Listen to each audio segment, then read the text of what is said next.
ಇತ್ತೀಚೆಗೆ ಸುದ್ದಿಯಲ್ಲಿ ಕಂಡುಬರುವ ಕವಾಸಕಿ ಕಾಯಿಲೆ ಎಂದರೇನು? ಎ. ಅಪರೂಪದ ಹೃದ್ರೋಗ. ಬಿ. ಕಣ್ಣಿನ ಅಸ್ವಸ್ಥತೆ. ಸಿ. ಫಂಗಲ್ ಕಾಯಿಲೆ. ಡಿ. ಬ್ಯಾಕ್ಟೀರಿಯಾದ ಕಾಯಿಲೆ. ಸರಿಯಾದ ಉತ್ತರ ಎ. ಅಪರೂಪದ ಹೃದ್ರೋಗ.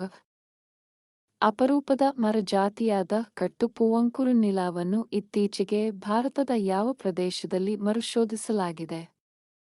ಎ. ಪಶ್ಚಿಮ ಘಟ್ಟಗಳು. ಬಿ. ಈಶಾನ್ಯ ಪ್ರದೇಶ. ಸಿ. ಹಿಮಾಲಯ ಪ್ರದೇಶ. ಡಿ. ಅಂಡಮಾನ್ ಮತ್ತು ನಿಕೋಬಾರ್. ಸರಿಯಾದ ಉತ್ತರ ಎ. ಪಶ್ಚಿಮ ಘಟ್ಟಗಳು. ಇತ್ತೀಚೆಗೆ ಅರಣ್ಯಗಳ ಮೇಲಿನ ವಿಶ್ವಸಂಸ್ಥೆಯ 19ನೇ ಅಧಿವೇಶನ ಎಲ್ಲಿ ನಡೆಯಿತು? A. Paris. B. New York. C. California. D. London. ಸರಿಯಾದ ಉತ್ತರ B. New York.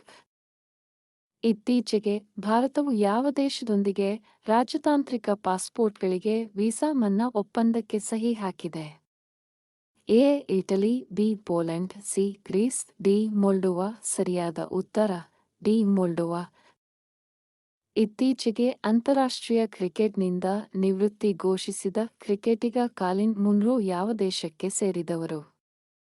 A. Dakshina Africa. B. Australia. C. New Zealand. D. Bangladesh. ಸರಿಯಾದ ಉತ್ತರ ಸಿ. ನ್ಯೂಜಿಲೆಂಡ್.